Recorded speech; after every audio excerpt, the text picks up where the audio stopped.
Well, hello everyone, and welcome to a night of haunted stories. Some scary, some maybe just intense, but definitely a lot of fun. I'm here with my friend, coworker, um, just longtime friend, Eric Davis, otherwise known as Eric Hugging Bear. Welcome, my friend. Thank you, Harry. It's great to be here on All Hallows Eve and working with such an amazing healer in this universe. Thank you. Absolutely, just making sure everything was working there. So let's see here. We'll say hello to Jackie. Welcome and thank you so much for joining. Yeah, this is going to be a fun one. Hello, Jackie. Thank you for tuning in. Katrina, welcome. Hello, Katrina. And Lakshmi Devi. Oh, yeah. Hello, Lakshmi. So, typically, we are not ones to like to sit and tell stories in public anyway. Those of you who know me know that we definitely share some stories in private, but usually it's one-on-one. And so when we came across this and said, "Hey, it's Halloween. Let's do something together. Let's tell stories based on our healings, on our shamanic journeys, on house cleanses, on life in general." So with that, yeah, we'll be going. I think at least. Hey there, Ken. How are you? Good to see you, Cindy. Hello, Carrie and Ken. And so I'm going to open this up. We've been just kind of letting people get in here, but I'm actually going to open it up to Eric first and let Eric tell the first story. Okay. All right. So, I was a single dad when my son was young, and there were points in his life where I was a full-time dad. And I had a bar on the edge of my kitchen. And sometimes I'd get up, I worked late in the house. I worked on the computer sometimes till 3 or 4 in the morning. And there'd be, every now and then around 2 or 3 in the morning, I'd hear something downstairs. So I'd go down there and be like, well, it's time to get some more water. And a couple times I had stuff fly off the bar. And maybe a couple feet away from me. And I'd be like, oh my God, sleep deprivation. I must have hallucinated. But then I'd go over and it'd be like a candle flew off the bar. And I'm like, well, that's no hallucination. That candle was there and it is on the floor and it's what I saw. But one night I just had this chill and it's like, okay, doesn't feel playful tonight. This feels serious. So I called my mother, 4 in the morning, said, Mom, help me figure this out. I have this feeling that I'm missing something here, and that was a message. I'm tired. I'm too tired to connect well enough to see what's really going on. Help, lifeline. And she says, okay, hold on. So she connects. She's a psychotherapist, by the way, and she is also a healer and a shaman. And so she connects and says, okay, I see 5 places in your house that are not child-proofed. I'm like, my house is child-proofed. She's like, that's your ego talking. Oh, yeah, you're right, Mom. Thanks. And I said, okay, let me get into my heart where, our information is pure and clear. And so I'm like, okay, I'm going to just start from scratch and pretend like I'm house-proofing my house for my child. And sure enough, I found 5 places in my house that were no longer child-proof. I had a friend over, they spilt something, they got cleaning solution, and instead of putting it up, they put it under the sink where a kid could get it. Some of the little, those plug stoppers where the kid can't put your finger in it. And by the way, I was a quick to learn child except for that. I stuck my finger in 3 plugs before I realized not to ever do that again. So and there were 3 of those that were out, and I can't remember what the 5th thing was, but my mom was absolutely 1,000% accurate. There were 5 places in my house that were not child-proofed. And when I went and got that done, the candles stopped flying off the bar and things stopped being moved. When I came back down in the kitchen, the signal stopped. Awesome. So that was, sometimes people are like really, I always tell people they're scared of cemeteries at night. It is not the dead people you have to worry about hurting you. It is the living you have to worry about hurting you. I mean, really, how many people have really, be honest, raise your hands. How many of y'all have ever been hurt by a dead person? None. Okay, maybe a few. Okay, I've had a few come at me in ways that I don't know if I'm gonna. I know we're leaning into our edge, and we're like, we normally keep this kind of quiet, but yeah, I've had a few experiences. Okay, well, and we're starting. We're starting a bit light and getting into it. So see how far into our edge and how much we're willing to share. That'll be interesting. So back in like 1985, I was living in Orlando, Florida. And anybody who knew, I was a technician, sound engineer, lighting engineer, video tech, and I worked with a number of magicians. And I was obsessed with Harry Houdini. And so there was this really cool occult shop that had a lot of books on Houdini. And I started going and reading these books.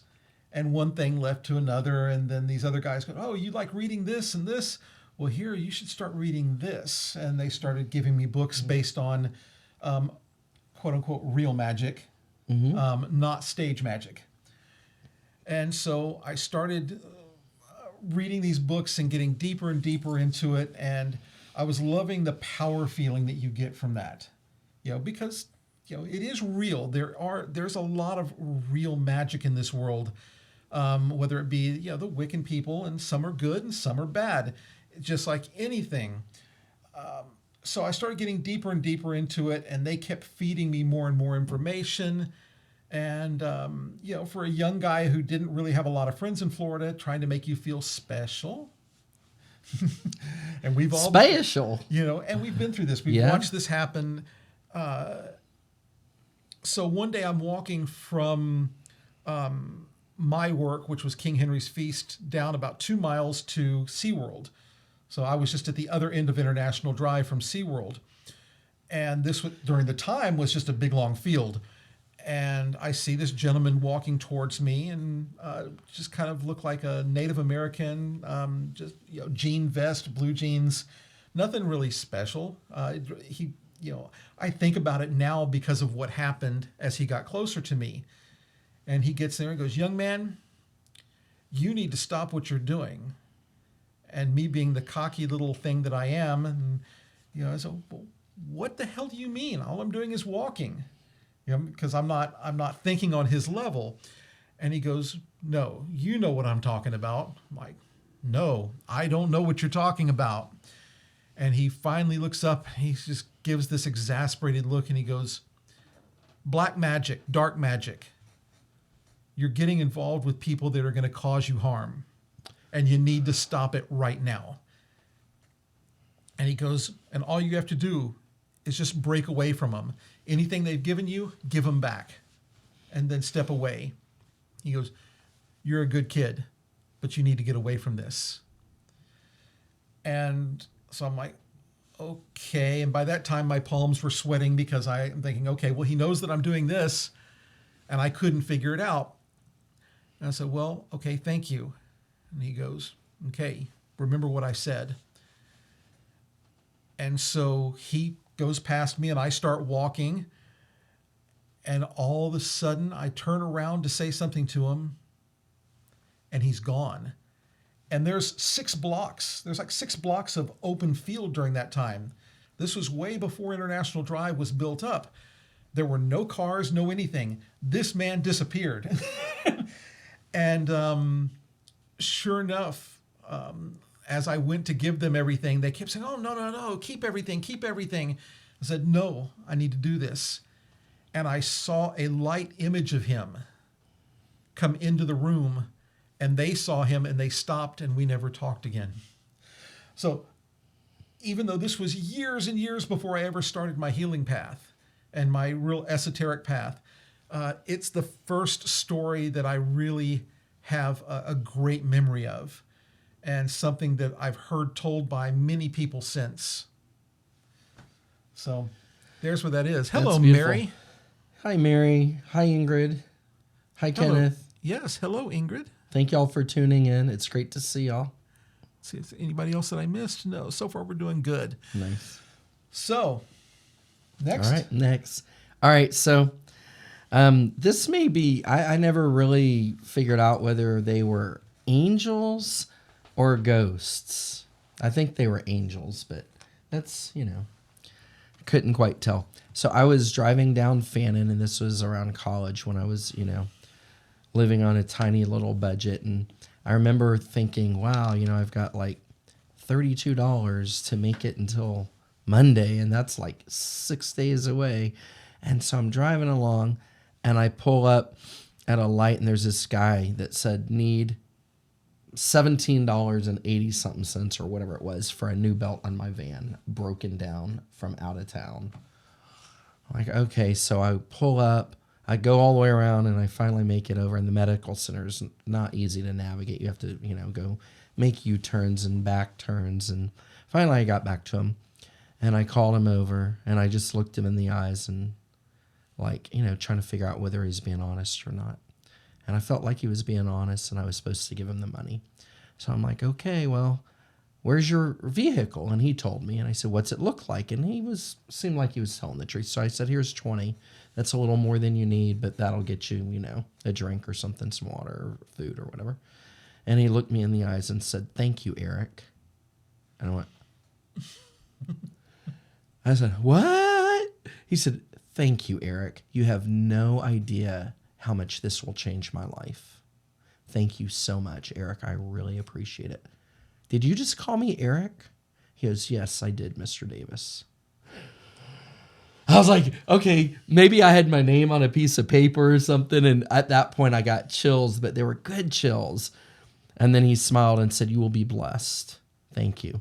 And oh my God, that day, so many things in my life started changing. And I got calls from people who maybe weren't wanting to participate in the projects together. And then they called and said, hey, I just got this message. I need to do this project with you. And I'm like, oh, wow.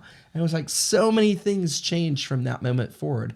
And that's happened 3 times to me within 1/10 of a mile on that spot. You're just famous. He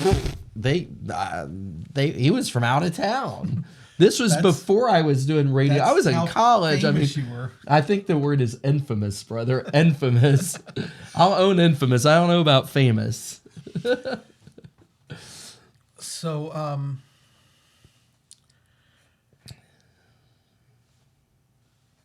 man, there's so many stories and so many that I want to get to, but one that I think I want to tell right now because it affects both of us. It's a story that's Cool. that's kind of that's run parallel after you and I have had many, many conversations. And it has to do about this house. I know which house you're talking about. And for those of you here in Houston, a lot of you may actually know this house. It's at the corner of Beechnut and Gessner. And this is an infamous gypsy house that's been known to have hundreds and thousands of spirits in it. So many bad things have happened surrounding that house. So many accidents at that corner that were just ridiculous accidents. I've been in the house before with my teacher, and we tried to do some clearing there. It was more than pretty much anybody can handle by themselves. We had a group of monks that were in there and still couldn't get it clear. This is how deeply. What happened was gypsies built this house. They moved in there. They were seeing people and they were doing, clearing ghosts off of people, but they were never getting rid of them. And then all of a sudden they just left and they didn't clear the house. So whatever magic that they were using, and nobody knew what magic they were using. And that's one of the big problems. They don't know exactly where they were from and how they were trained, but all these spirits ended up being trapped. And so monks and priests and I know so many people that have been in there, and I know that whoever just bought it, they're doing quite well in there. The property looks so much better now. It actually has a little bit of light in it. You don't go past and go, ugh. But there was this gentleman, a transient, who used to stand in front of the house with a white sign.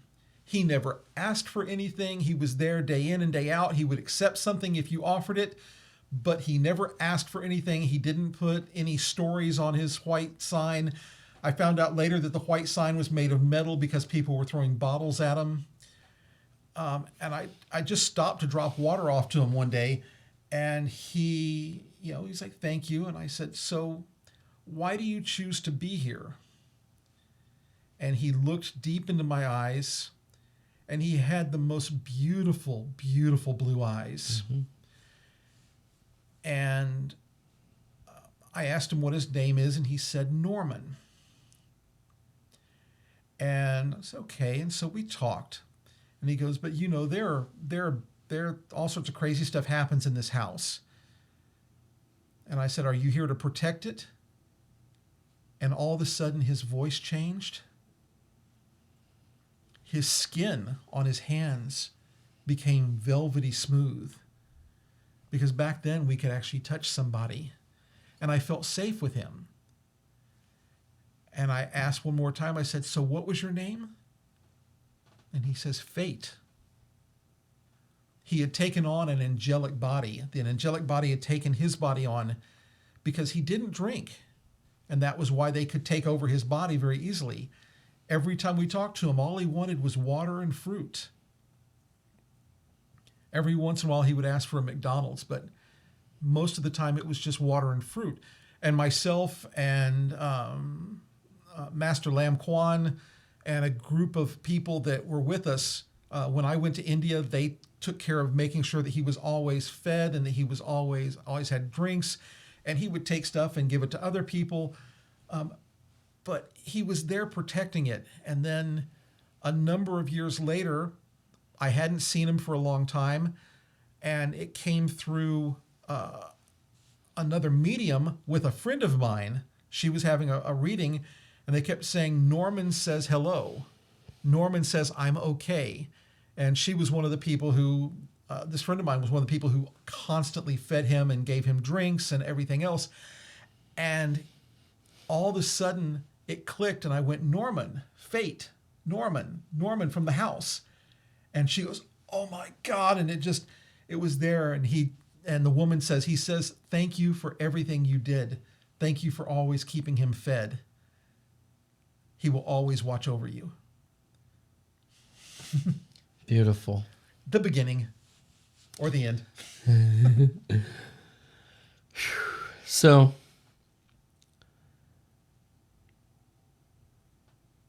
granted, I say that it's the living you have to worry about. It's not the dead. I was clearing a house in San Antonio. It was a 3-story house years ago. And while we were clearing, several of us did get pushed really hard. And at one point, I was on a roof cleaning a room that I don't know why it was the way it was, but the door, you couldn't open the door. So you had to go out of a door on the balcony and go in that room through a window. Okay. Because the door would not open. And so while I was on the roof, I actually got pushed hard enough to end up, I just let my knees collapse before my butt hit the roof to not stumble. Right. I lowered my center of gravity to where I could spread out and not roll off the roof. But that was one time where I have to say that I was pushed in a direction of down the roof, off of the roof, not upward to save me. And so I have to admit that was an unusual experience. And when we were inside, when I got back inside, a couple of my apprentices were like, did you get pushed out there? And I said, what did you see? What did it... I'll answer your question, but I want to ask y'all questions first. What did y'all see and feel? And they said it felt like a spirit tried to push you off the roof, or an entity of some sort. It's okay. And that was the consensus of what they saw and felt. But one person just was like, how could that happen? They weren't an apprentice, they were a student. And it wasn't long before she got pushed and actually went to the ground. Ow. And it was like she was headed walking this way, but she got pushed that way. And so she was, oh, that's what it feels like. I felt hands on me. Right. And it was like real hands. And she was like, but when the energy pushed on me, it was like it went through me. And when it went through me, the pressure of pushing me stopped. Right. I said, okay, so that's what I felt. Okay. And so I don't want to say they can't have a negative impact. But usually I think when you have a negative impact, it's when you're the one trying to clear them and send them to the light or transmute them or vanquish them, as you will. Right. They don't just go around trying to hurt people. In the spirit world, I don't feel like they hold grudges. Maybe in some cases they do, but it's rare. I think they do fight for survival of the fittest. And if you're trying to send them to the light and they don't want to go, they may go kicking, screaming, and pushing, so to speak. Excuse me. So I'm going to ask everybody, is the audio okay? Can everybody hear okay? Had to change my normal setup around, so it looks like everything should be working properly, and I haven't heard anybody complain. So,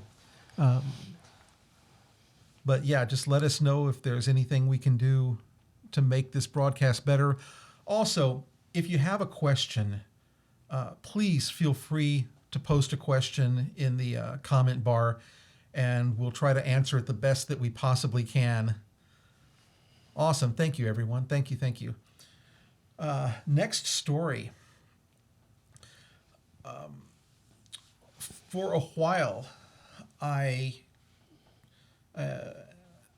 traveled around with one of my teachers, Master Lim, and a couple of people on the broadcast right now know Master Lim. So, along with Master Lam, and we were looking at a property for one of his clients, and went.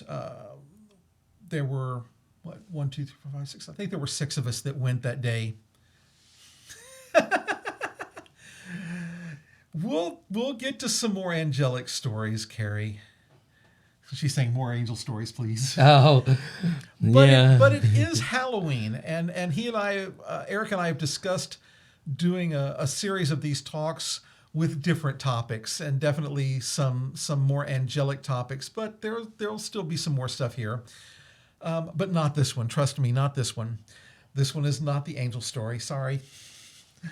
So we go to this property. It's a property that anybody in Houston has probably run across before. Right now, I believe is it a Walgreens or a CVS? It's right where Shepherd and Durham split, close to the railroad tracks. It's like right over the Memorial Overpass, and then it splits. And back then, it was just a warehouse space. I think there was I don't know if it's still there, but there was a soccer, like a little soccer warehouse there. And so we go to look at this space for one of his clients, and we're looking at it, and it's okay. Nothing special. And for some reason, my iPad just decided to reboot. So if anybody needed a confirmation, his iPad, I'm watching which controls just my audio, rebooted. So it controls the controls for my audio, and so it's like, what the heck? Now something else is beeping at us. Oh my goodness! And you never have this happen until we go into ghost stories. Maybe I shouldn't be telling this story. I don't know. Okay, so we go there, we're looking at it, and as I always do, I'm a very tactile person, so I walk up to the building and I place my hands on the building. And I hear this demonic voice go get the blank, blank, blank Beep, beep. off of my property. And I got picked up and thrown back 10 feet. Now, I'm a big guy. I can't just jump back like that. Now, I saw a face when this happened. And the person, not one of the monks, but one of the lay people, saw this thing come out. And we both saw the same thing. And I just looked at everybody and I said, let's get off this property right now. I was like, and I just started walking off the property. I'm like, I'm getting out of here. I want nothing to do with this place. So a couple of weeks later, I'm driving down Shepherd on the back side of this building, and there was some spray paint art.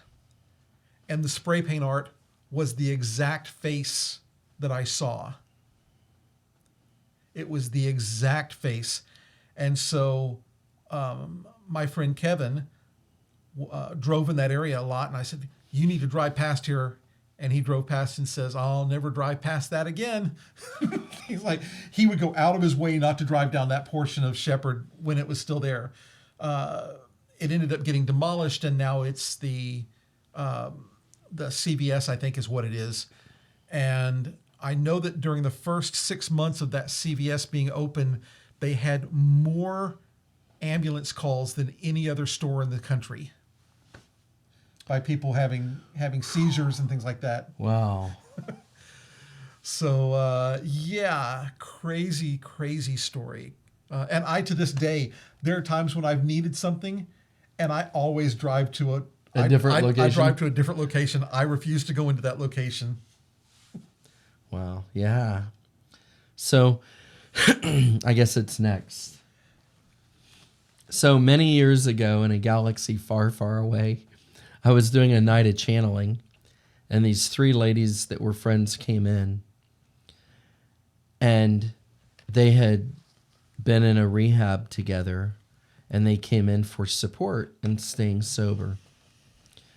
And so in this channeling, I taught about 35 people how you channel, and said, I'm going to open the portal up to make it easy tonight, where everyone can do it. But after tonight, you have to study and practice and learn your skills and do your work. I'm not going to keep a spiritual bypass button pushed, but I am going to teach you the basics, and I'm going to open the portal so you can taste it. And so that night, almost every single person got a message that was confirmed by someone else. And at one point I said, okay, I see this car driving down the road kind of fast and it hits a barricade. This is what the car looks like. And the guy in it died in the crash, and his name is, and I don't remember the name anymore, and his name is such and such. He says he wants y'all to know it really was an accident. And all three girls fell apart and just busted out crying. And we had to pause and wait for them to gather their senses. And they were like, okay, that was our friend, and that's the story, and that's the car, and that was his name, and he hit a barricade. And nobody knew whether it was accident or suicide, because he did drive fast, but he might have been suicidal. And it was like, we all felt really bad and guilty, but they got clarity that night. And that's, he had to come through in the channeling for me to get that information. And so, it's not all scary. Some of it's healing. And it's, in many cases, it's not the experience, it's what you do with it that matters. Next. Absolutely. So we'll go to the other side. And Oh, hold on, pause. And I forgot to tell you, one of the ladies recently contacted me on Facebook and said, hey, this is so-and-so. Do you remember me? And I have altars throughout my house, many altars in my house. And I went to my altar, and I have like my personal altar of things that have really impacted my personal life on a old-timey wooden icebox. And that's in my bedroom. And I went to the altar and I took a picture. It's a pill box, because they were also on pills and other drugs. But they gave me an old pill box, and it had 3 pieces of metal in it. And one of them was faith and one was love. And I forget what the other one said. And I took a picture of it and sent it to her as my response when she said, do you remember me? And she said, oh my God, you still have the pill box. And that has been like a long time ago. That was, I mean, I knew them like 20 years ago. And sometimes people are like, oh my God, you have so many altars. You have so much stuff on them. This is like somewhere between an altar and a museum. And I'm like, well, when people give me something important, it goes on the altar. And they're like, well, how do you remember? I don't always remember. But when somebody comes back into my life, if there's something there, usually I'm like, oh, I know what they gave me. It's right there. Right. You know, I don't walk around with that memory. It would be brain clutter. You know, the RAM in my computer brain would be overloaded. I don't have that bandwidth. But in the moment that I need to know it, boom, Creator gives it to me. Awesome. Now back to you. Oh, no worries, no worries. So I was doing a healing session, a number of, I guess this is close to 10 years ago now. And I had a woman who came to me about every 3 to 4 months, and she was an elderly lady. She was having some problems with her equilibrium, and everybody always thought she was a little bit drunk, and it wasn't that. It was just that she had what we would have thought maybe some neurological problems or some just some simple equilibrium problems. And so I would do a general balance on her, and then she'd be fine for a month or two. And then it would start creeping back in, and she'd come back, creeping back in, come back. And so finally, one day she comes in and she called and said, "Can I get a session?" And I'm like, "Absolutely, come on in." And I start setting the space and getting things open and just doing the basic opening cleanse so that I can actually get in and do the work. And all of a sudden, one of my guides, one of my spirit guides, says, "Hey, there is a being coming in that is labeling themselves as Archangel Michael, and they want to come and channel through you." And especially then, I was really not comfortable channeling. It was not something that I did, and I tell people to this day that I don't do a lot of channeling. But there's somebody on here right now who knows differently. And so I said, "Okay, give me just a moment. Let me finish this." And then I hear Michael's voice come through and says, "I don't have time for this." And I get grabbed and brought over and slammed down into a chair. And then I don't remember anything for probably 20 minutes.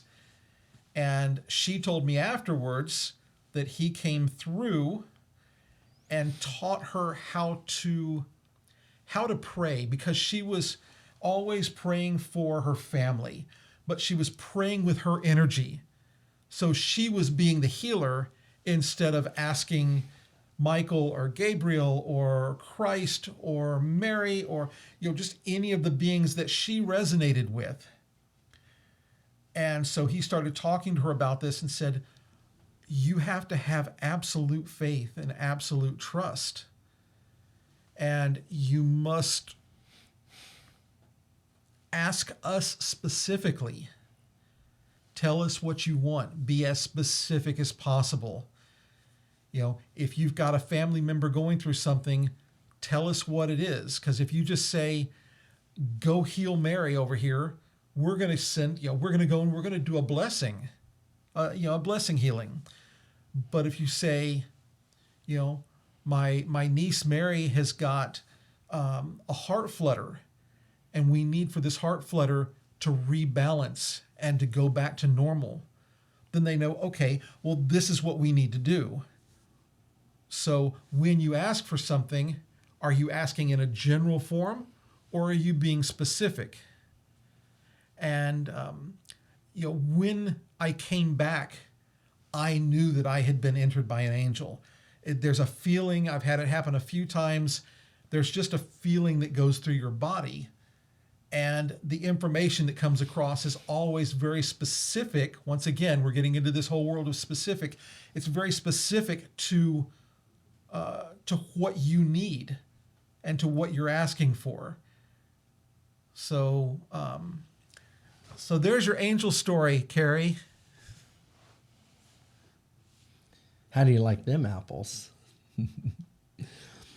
So now do I want to tell a ghost story or an angel story? You know how I am about angel stories. So let's see. All right, I guess I'll go deeper. We going to a ghost or we going to an angel? Yes. Both. Definitely an angel, but a ghost too. So many, many, many, many years ago, my what? Ghost story. Oh, they're voting. Okay, y'all, let's take a quick vote. We'll take the first. Let's make it 10, so they have to win by 2. Well, first 10 votes. Ghost or angel first? Next. Please. Oh, ghost. So we have 1 vote for a ghost. We'll do 5 votes. And it's about 5 votes, and we'll see if we can get people to who wants to vote join next? in. To join in. Just say ghost or angel. Ghost or Ghost. angel. Okay, so now we got 2 ghosts. We got 2 ghosts. Angel. 2-1. 2 ghosts, 1 angel. Well, actually, I don't know if Kenneth is going here. Then it's 2-2 because Kenneth has Cindy with him, and they're only one of them are sending messages at a time. Got it. All right, it's 2-2. All right, I think I'm going to save that one for maybe the end. It's a little bit longer of a story, and it might bring a few tears out for people's eyes. It really we gotta leave is them. impactful. We gotta leave them with a good impact at the end. Yeah, we'll leave that one for the end. I'll tell you a ghost story. All right, so years ago, I went on a haunted ghost tour when I was in New Orleans. And I was like, oh my God, we saw and felt so many ghosts. It was amazing. And then I saw one in Houston. So I'm like, okay, I got my camcorder. And, I prayed to Creator and asked for my camcorder to be able to see ghosts and auras and stuff like that. And so I go on this ghost tour, and we're at a cemetery near downtown. And they gave us these little, I want to call them Geiger counters, but they were ghost detectors or whatever. What do you call them? The electromagnetic field? Yeah, the EMF readers. EMFers, right, yeah. So we went to the spaghetti warehouse, and we walk in, and he's showing us how to use them. He says, now go around and see if you can find any. I'm like, there's 1 there, there's 3 over there, there's 2 here, there's 1 there, there's 1 back there, there's 1 here, and there's 1 over here. He goes, you're kidding? I said, did you see everywhere I pointed? He goes, yeah. And I said, oh, wow. And the one right there is going to be, that one's going to light the machine up. And he's like, oh, you're kidding. I said, oh, try it. Try number 1. So he went, okay, you're 1 for 1. And then I said, and that one's got 2 of them, so that should be stronger. And sure enough, it was stronger. Then the place with 3 was really strong. And then he, went around, and he's like, man, you're like 5 for 5. You really can see this stuff. Except he said, shh. And I said, okay, now that's the one that's going to go, psh. So everybody gathered around. The whole tour gathered around as he walked up. And it went all the way up. And it didn't just go up there and come down. It went up there, came down, up, down like 3 times, and then it went up and stayed. I'll bet if you'd had voice recorders going, it would have you would have gotten something. I'm sure. So he's like, wow. And he's like, am I turning white? Am I like pale? This has really like impacted me all the way into my soul. Oh my God.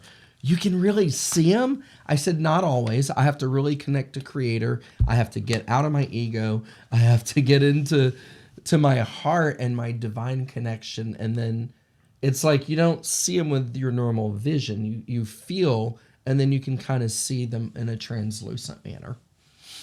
And so then we go to the cemetery, and he's like, okay, well, sometimes, they go off over around these 3 headstones. Let's see. They're not always here, though. I said, what about those back there? He goes, back where? And I put my camcorder up. And they're all looking back there and like, we don't see anything. And I said, look on the screen. You can see it on the screen of the camcorder. There were 4 of them back there, and you could see them on the camcorder screen, but not with the visual eye. I mean, I could see him on both. Right. And there were 3 or 4 other people that could see him back there, but most people could not see him back there, but it videoed. Oh, And at the nice. end of the evening, he's like, I promise you, I promise you, I promise you, I have to have that videotape. I have to take it in. I have to show my bosses, and I will make you copies. We'll make us copies and give you the original back. Never heard from him again. Of course not. Of course I didn't, right? Was that Hollywood Cemetery over off of 45 North? I don't know what it was called, but if I went there again, I'd recognize it. But I think it was, what's that road that goes into downtown right by the post office? I know it, but I can't think of the name. Okay, so this was close to downtown. Really close to downtown. Okay, no, different one. And so then when we were over at the library, they're like, yeah, sometimes people see him up in the window, sometimes not. And I'm like, okay, I got this one on video. I see it. And so we got that one videoed that night too. Oh, cool. Yeah, it was really an amazing So evening. back to Spaghetti Warehouse. When I was a kid, I was pretty young, and Was that back in the dinosaur days when I was young? Smith. He says it was Smith Street. Oh, thank you. So this was back when I was probably 8, so 73, Okay. and my mom loved to take us there. It was one of our favorite little places. And we went in there, and that was the first time anybody had ever talked about ghosts. The waiter in there, he was like, "Oh, sometimes you can see ghosts, and you'll feel, you might feel a chill or something like that." And so I had the spaghetti and meatballs that night, and they came, and my first bite was just, scalding hot. The thing was scalding hot, and then I felt this cold breeze come through me, and my next bite was ice cold. And then that happened for confirmation. I didn't even know what to think. I'm like, my food just got cold. I was too ignorant of all of it because I didn't, I was raised atheist. I didn't believe in any of this stuff, which is why I know that the universe has a wonderful sense of humor because I got thrown into this just full blast. Nice. Very nice. But as to yet another story, we'll go back to the, the scary stuff for a minute. I went to do a land clearing for a mutual client of mine and another practitioner, and so it was the client and my friend and her husband and we went way out to Brenham area, and we get onto this piece of land, and we're walking the land, and we're looking for. There was some multiple fortune tellers and psychics had told this woman that there was some really really bad black magic on this land, and so we were out there to go read the land, and so I'm going through, and I read it how I am, and they read it how they do. And we kept getting closer and closer. And finally we were in this one area, and I go stand over this area, and I'm about to take something and stick it into the ground. And all of a sudden I felt something reach up through the ground, grab my knee, and slam my knee down into the ground. And the fact that I still have a knee left right now, but instantly my knee swelled. I could barely walk for the rest of the day. I was fortunate that I had a walking stick with me that I could lean on, but it really changed. It changed how the clearing went, and we did finally get it clear. And once it was clear, they had been trying to sell this piece of land for a long time, and after we got it cleared that day, the next week they had a contract on it. So after 3.5, 4 years of trying to sell it and nobody buying, all of a sudden they had a buyer. So of course, when we do clearings, we also do blessings. But that was another one of those, it was one of my lessons that I needed to be more careful when I go out to these places. I needed more protection, and I just needed to take care of myself and be more aware that something can actually reach up through the ground and grab you. They don't happen that often, so you start getting lackadaisical and you start thinking, oh, well, maybe I'm invincible to all this. And anytime you start thinking you're invincible, you get slammed to the ground. Yep. Every time you get Every slammed time. to the ground. He did say every with all capital letters, underlined 3 times, quotations, and parentheses, just so nobody misses every time. Right. Well, you would know that if you start to forget it, this is what you're going to hear in your head. Thank you, Creator, for reminding me to be humble in every way. So maybe reading it like that, it doesn't sound quite so scary, but trust me, it was. Right. And everybody was a bit freaked out. Yeah. So I've got one. Cool. I was, I guess, my mid-teens, and I was away for summer camp for the summer. And we decided that the owners of the camp, the owners of the camp had a son, and he knew an archaeologist, and he convinced the archaeologist to come out there and do a dig on what we called the South Flat. There was a little hill, and if you know anything about it, it's called a midden. And so he came out and he showed us how to make grids out of it, and we marked it off and gridded it off, and he taught us what to do and not to do, and how to dig and how not to dig, and how to document what was found. And so we started digging, and we just found, like I think a 3x3, a foot deep, I think we found like 200 pieces in there. It was just like full in the first square. And so and it took days to dig 3x3x3 because you just barely take a little dirt away and then you use a brush. Right. And they're like, okay, this is flint. Let's be super careful and dust it out. And we were taking our time and being super careful. And we found like 200 pieces in a short period of time. And so I was with another member of the family, and we were like standing on the main flat, which we did quite often.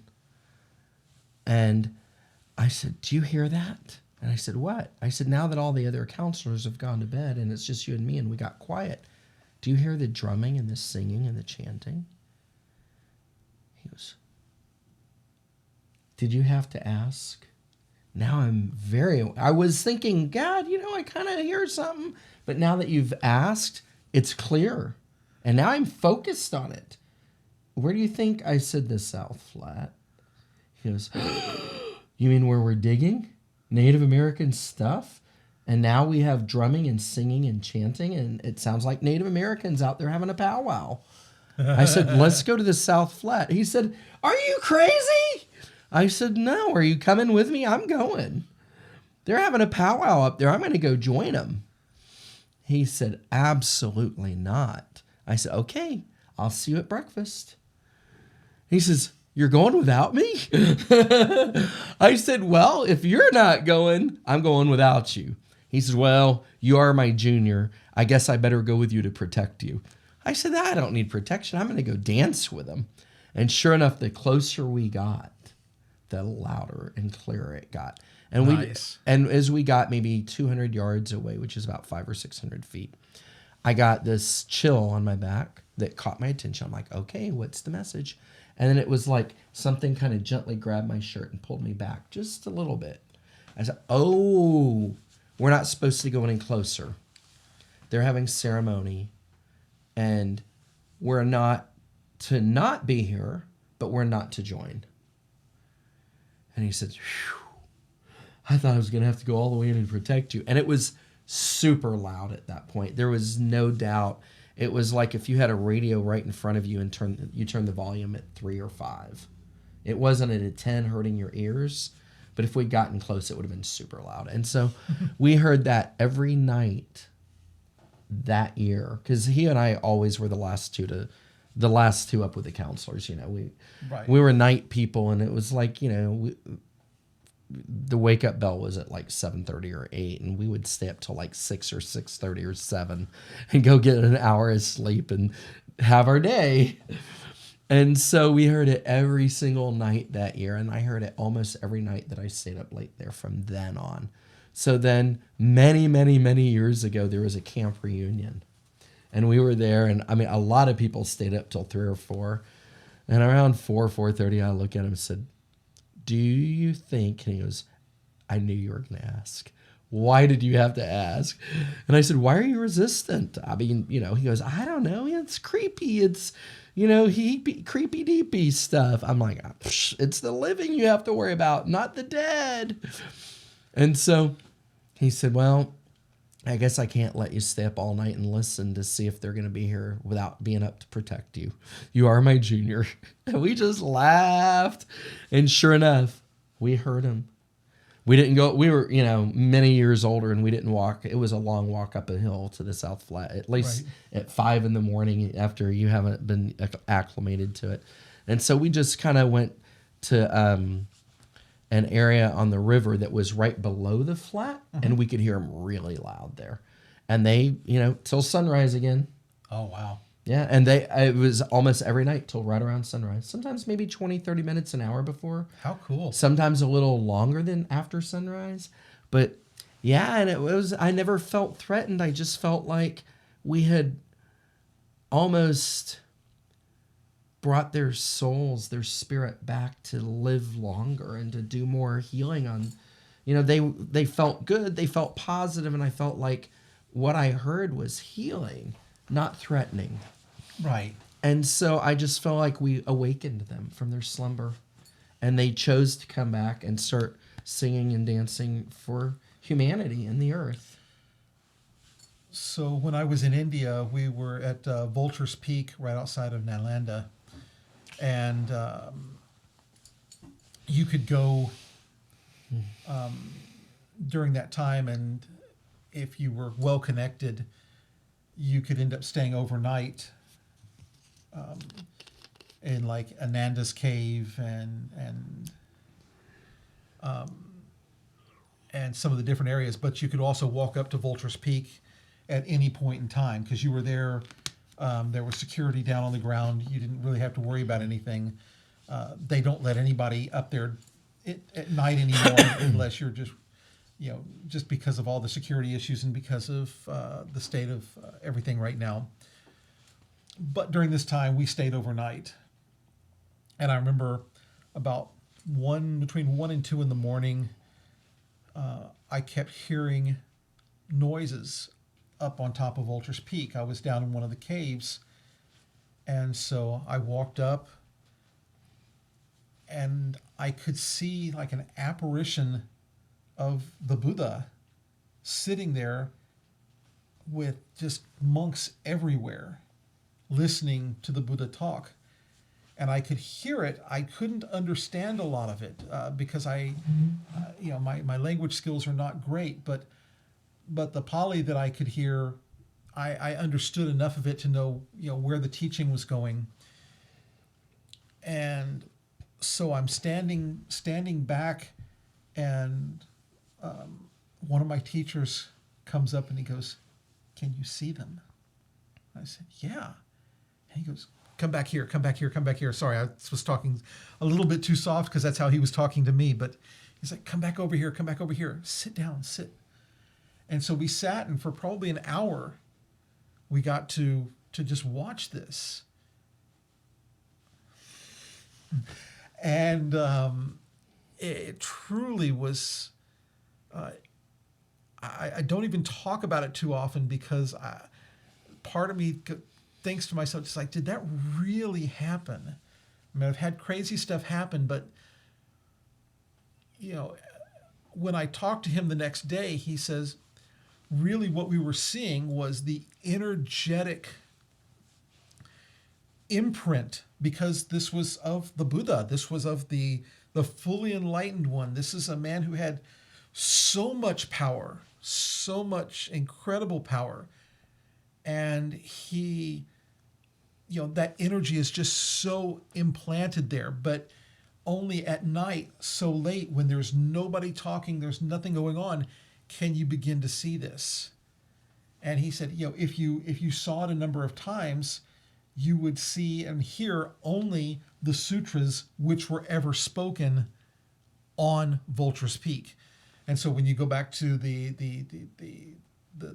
canon, the Buddhist canon, and you'll see, thus the Buddha said on Vulture's Peak, or in Jetya's garden, or all these different areas. So it truly was a faith building moment. If ever there was a faith building moment, that was a huge faith building moment. And it's one of those stories I don't tell very often, but I truly, it was a very powerful moment. How's everybody doing out there? Are you still with us? We're hitting about an hour. We're coming up on an hour right now. Are y'all up for more? Somebody's Carrie's posted out of body experience. Yeah. You have a ghost story with out of body experience involved? We can maybe segue a dozen of them. Yeah. So I tell you what, give us just a few minutes story. To go use the restroom, because reincarnation story. Oh, I've got one of those. Okay, perfect. So yeah, everybody go use the restroom. I'm going to do the same thing. Yep. I think because we were drinking tea beforehand. So give us just a few minutes. I'm going to put on some music, and we'll be right back. Okay? Maybe we'll say 5 minutes maximum. Here we go.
Okay, we're back. Thank you all for staying with us, and some more stories.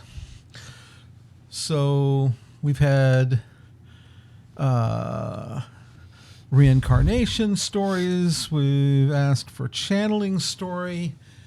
Oh boy! Well, I did one channeling story, and so you had a story for, I did a channeling story too. and you've got reincarnation. Reincarnation. You've got something you wanted to state. Sure, yeah. And I want to preface it with something that I feel is important to segue to the reincarnation story. And I want to tell you that if you know what your mission in life is, and you ever think, oh, my mission's just tiny, or my mission is small, or my mission isn't as big or grand or grandiose or effective or impactful as this person or that person, take a moment and just connect with your heart and get out of ego. Because if you go to a baseball game or a football game or a basketball game, it's not a game without peanuts. It's not a game without popcorn. And it's not a game without somebody that sweeps up and cleans the floors when you're done. In my world, the person that sweeps the floors, sells the peanuts, sells the soda, makes the hot dogs, delivers the hot dogs, sells the hot dogs, puts the condiments out. All of those missions are just as important as the guys on the field or the women on the field. Without them, it's not the same. Right. It's not a baseball game without all that. When I was in high school, there was a chain of convenience stores that said, oh yeah, Kraut dogs, so many for how much? It was a convenience store, a national store. And he says, man, I'd give $20 for a Kraut dog right now. This game just isn't a game without a Kraut dog. I think it was from New York or New Jersey where you couldn't have a game without them. And I was looking at my friends and they looked at me and we nodded. I was like, $20 for a Kraut dog? He said, yep. I said, where's the 20? So he gave me a 20, and I think they had like this promotion, 3 for $1. So I went and got $20 worth, and our whole group had Kraut dogs off of his 20.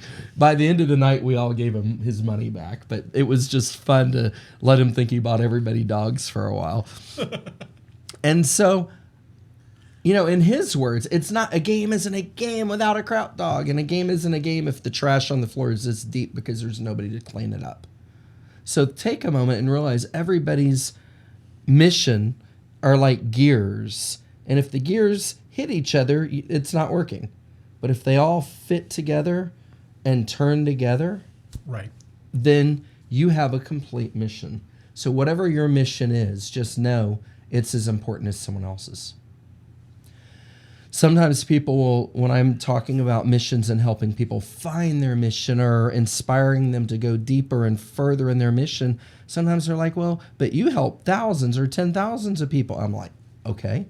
But without the one person or the 10 people or the 100 people or the 1,000 people you help, all the people I help won't get where they're going. The missions have to coalesce and go together, and no mission is greater or less than another. I don't care if one person impacts 100 million people in a positive way. It's no more important than the person that impacts one. I actually think we've learned that in the last, in the last year and a half. Mm-hmm.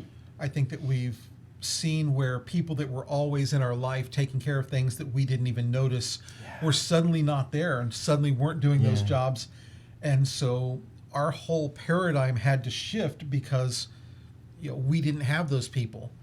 Those people decided not to continue to do that work for whatever reason. I think we're starting to really see it on so many different levels. The level of convenience that we have, but also the level of convenience that we had and how that's all shifted. So I just wanted to throw that one out because it fits in. There is nobody who is insignificant. Exactly. Because even the person who's on the street with a sign saying, please help me, is opening up an area for somebody, because there are people out there that need to give somebody a quarter or give somebody $1 or give somebody a bottle of water, any random act of kindness. These people are there to allow people to anonymously, because they're not going to see each other again probably, but just for them to do a random act of kindness. And have this, none of this has anything to do with my stories, but it is, even you go back to Norman Fate.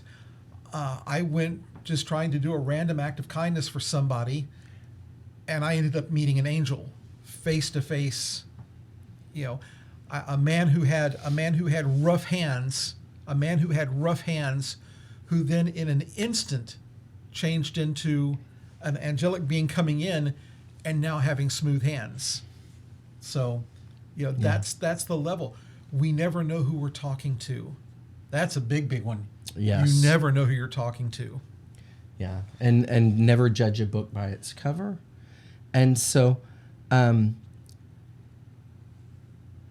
had 4 amazing parents. 3 are still living. And they have impacted my path greatly.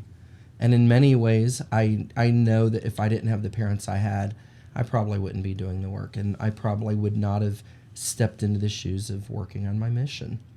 But I also had a first spiritual teacher that came into my life when I was around 5 or 6. He recognized me. He told me and my parents what my mission was and asked to teach me. And he gave me names for the things I was doing. I was having out-of-body travels at 2 or 3. And like our neighbors had said, hey, let's go to the beach. And my parents were like, well, we don't know if we can go today, maybe tomorrow, maybe next weekend. And so like I went and took my nap, and on my nap I saw our friends at the beach. And I came into the living room and I told my parents, hey, they went to the beach. They're like, no, we're all going tomorrow. I said, they went today. And my parents were like, no, you got your days confused. And there was a time when I was at that age, sometimes I would say tomorrow when I meant yesterday. And yesterday when I meant tomorrow. I confused tomorrow and yesterday sometimes. Got me in big trouble one time for something somebody else did. Anyway, so I was like, no, they went to a store there, and this person got a bathing suit that looks like this, and this other one got a beach towel, and the other one got a hat. And I was telling them about the shop they went shopping at and the clothes they bought while they were there. And they're like, oh, you had a dream. I said, no, I had one of those dreams where you do that flying thing and go somewhere else. And they both kind of like, they just give each other that look. And I think they were thinking, I wish he would not talk about that.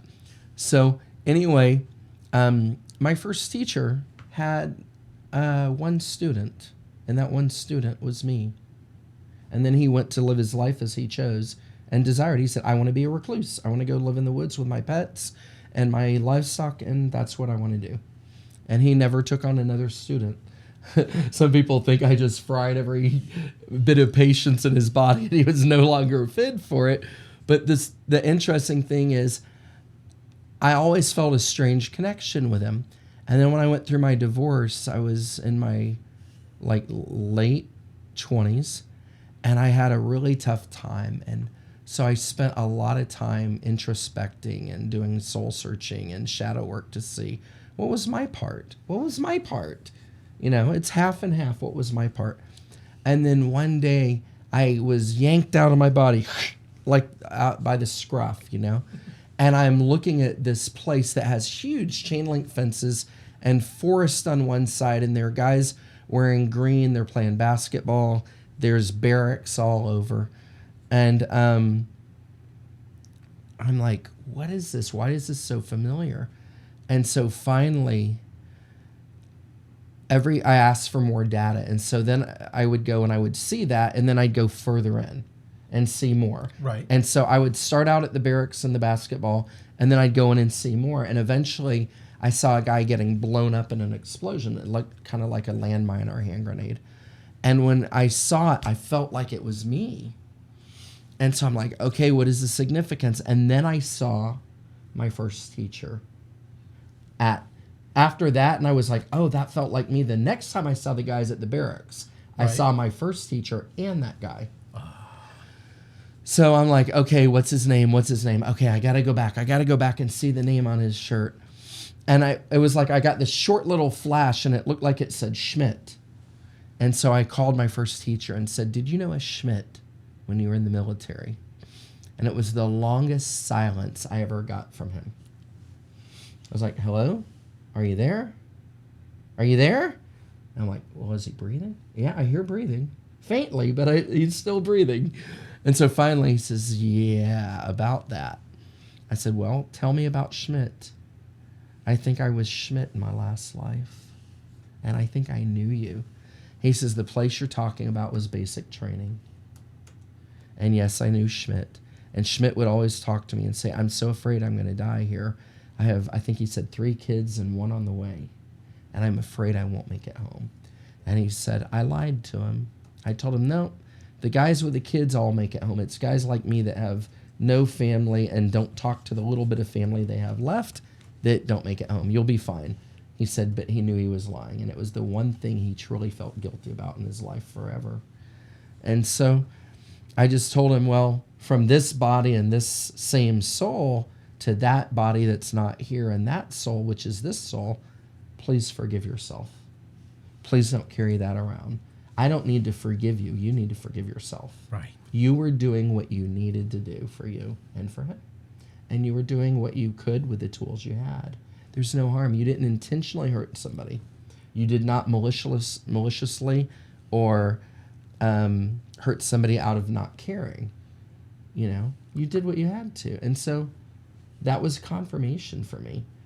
And yeah, you know, and let's go back to importance of mission, because I've been really having this come up for people I work with lately that are like, oh, but my mission is just to play music, or my mission is to teach kids, or my mission is to do this or that. And I'm like, right. And you're helping change humanity, and you're changing humanity is shape-shifting the universe.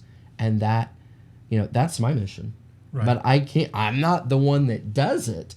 I put my team together, and I have my people that will come to me, and together we will figure out what each other's missions is. And it's like our missions overlap. Right. And if you take one out, it's like taking one tooth or one tooth off of a gear or a cog. The machine no longer works right. Correct. And so please, everybody, take inventory and realize what your mission is. Work on it. Ask Creator, and know that if your mission is a candle maker, that's just as important as a person with a microphone. We need candles. We need candle makers. And without it, things are not the same. It changes the machine. So whatever your mission is, please know every mission is equal. Exactly. So, out of body, we Oh, you're welcome. Thank you. Somebody was asking for out of body at some point. Yeah, there we go. Carrie was asking for out of body. Also, the last one that I share tonight is kind of a lengthy one, and may have, you know, some of y'all might need a box of Kleenex for it. So I'll just give you a teaser on that one. Yeah, my last one. Some of you may need a cross. I always carry one around. Look, it's collapsible, and I can fit it in my pockets. Carrie, you can pull that Shurangama out.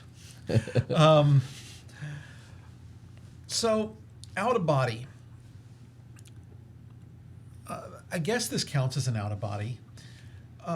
As I came back from India, and of course I do 2 or 3 meditations per day, but there's always one meditation that I'll do that will be more lengthy than all of them. And usually, even if I sleep till 10 a.m., I wake up every day between 4 and 5 and come in here to this beautiful, amazing energy altar, and I'll do a meditation. And that's just something, very rarely do I not do that. And that's just to keep that habit, because our meditation habits are important, and building that structure is important. So where all this is going is I was doing a meditation, and in this meditation, I started thinking about the Bodhi tree. Having lived in Bodh Gaya, India, I have a deep, deep affinity with the Bodhi tree and with that whole Mahabodhi Vihar. And so I'm going into this meditation, and then all of a sudden I start seeing people that I know, and I start seeing monks that I know, and people that I remembered seeing then, but definitely aged from when I was there. And then a few of my dear friends, and one of them looked straight at me. So here I am. I'm kind of in my light body at this moment in time. I'm practicing to be able to take myself and go places. So whether you want to call it remote viewing, or whether you want to call it out of body, or just travel, spatial traveling. There's so many different names for it. But I was taking myself there, and I was seeing people. Now, I knew what time it was there, and it matched up. The times matched up. If I were in India at that exact moment, it would have been early evening time. And that's exactly what it was. And I didn't think much about it. I was like, okay, well, that was cool. And it just made my heart feel good. It really did. I came back and just went on with my day. And later that afternoon, I opened up my email, and there was an email from one of my friends in India and said, hey, if you're going to project like that, you need to protect yourself more. So this person had actually seen me with their eyes, but they said I was in a light body form, but there was no denying that it was me. And so that was kind of like one of those, it kind of freaked me out, but it also started me on a path of being able to do that kind of traveling work. And it deepened what I do as a healer. It allowed me to travel to do that work. And along with that, I have great helpers in every healing. And there's those that are Guan Yin, or the Buddha, or some of the devas, even the angels. And I'm trying to actually think of one story that I want to tell about this particular being, and I'm gonna let me come out here real quick and go to this, who is my dear friend, and Monolay Jade Skull. And Monolay came from a Mongolian dig. Best age 2,500 to 3,000 years old. That's just the best, because the archaeologists have been testing other things from this dig. There are at least 13 of these skulls that we know about, and everyone has something different to say. Hello, Leanne, and yes, yay, Monolay. And so many crazy and wonderful and beautiful things have happened with her. And I'll tell the opening story. I'll go ahead and tell the opening story of Monolay. So I get a okay. Is my And your iPad just rebooted my again. iPad's rebooting again. This is crazy. I don't know if mine is doing it. Let me see. No, I don't know what's going on, other than it's pretty funny that it's doing this during this particular story. Right. But we've got audio, so who cares? And then I'll try to figure out why it's starting and restarting and restarting and restarting and starting. So I have a small crystal skull that came from Peru, and the name of this skull was Mani, and it was from the Persian prophet Mani. And Mani and I had a very good rapport, great information, and so we've been doing meditation every day, been doing all this work, and all of a sudden I get this this message from Mani that there's another skull coming my way. And I really was not into skulls particularly. And but he said there's another skull coming, but it won't be crystal like me. It'll be a different material. And so that was kind of a channeling session with Mani during that day. And as soon as I got off, my friend Mary sends me a message, and she says, Harry, and this is a woman who doesn't like me to spend money at all. She may even be on this tonight. She was going to try to stay up late and watch it, but she says, Harry, I think you're supposed to have this skull. And she goes, it's a pre-Columbian skull, and that's how they had it listed. And I went, well, cool. And she sent me the email, and I saw it, and I went, okay, maybe. And so I'm holding Mani, and Mani's like vibrating, going, yes, this is it. This is it. I'm like, okay. And so I go over and I talk with Chris and Thea at the Path of Tea. And I'm telling Thea this story, and she goes, well, in typical Thea form, she's like, well, let's go. It was at an auction house here, and let's go take a look at it. So I called the auction house, and I said, can I come and look at this skull? And they go, yeah, we're open. Come on over. And so I take Mani, and I put Mani in my pocket, and the closer we get to Monolay, the more Mani is vibrating. And so we were going to have to do it in auction form. That's the whole thing, is that we were going to have to do this whole thing in auction form. And so we go there, and she's like, okay, we'll come back tonight. And so myself and Chris and Thea, we all go over to the auction house. We're sitting there. I had a set amount of money that I could spend. And of course, Thea said, hey, if you need some extra money, just let me know. The most important thing is that we get this. And so at one point there was somebody else looking, and I said, you don't want this. I told him, mind trick. I said, you don't want this. I said, I've already done channeling sessions with this skull, and yeah, you trust me, this is not someplace you want to go. And they're like, they were kind of freaked out that I was saying it like that. And so they said, no problem, we won't bid against you. But when it came bidding time, there were people on the telephone bidding against me and on the computer bidding against me. And so the price was going up very, very quick. And I looked at Thea, and she looked at me, and they were doing their energetic techniques to seal off a room. But we didn't think about the internet, and we didn't think about the phones. And so there was somebody bidding aggressively against me. And so Thea looks at Chris, and she goes, Chris, phones, computer. And so she and Chris started focusing all of their attention on the phones and computer, and the phone and computer system went down. And it's like right then it just went blank. And the auctioneer is like, okay, well, we're going to give them just a couple of minutes to get this back online. So everybody take a deep breath, but stay here because we'll resume as quickly as we can get back online. And he waited for 3 minutes, and there were still 100 items left for him to auction that night.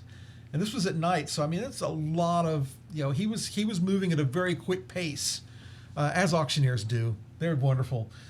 And so finally he looks and he goes, young man, you have high bid. Are you still comfortable with this bid? Are you still with your bid? And I said, absolutely. And he goes, 1, 2, 3, boom. As soon as the gavel hit, the internet and the phone came back on. And, so many experiences with Monolay. But to me, that was, that's the quintessential story, because it wasn't just me. It was once again, it was the group. It was my sangha, my group of people for that night that were there for a very specific purpose. And during that, there were some other skulls that were not from that, but very similar and from the same area of the world. And Thea ended up coming back, and they actually, because they were not yet set to go on an auction, they made a deal outside the auction. So, now that Thea's in spirit now, but Chris is still with us, and we still try to get all the skulls together because they are all very good friends. Yes, thank you so much. And yes, I'm so happy that myself and Monolith Jade Skull found each other as well. And I'm happy that she likes to talk with you.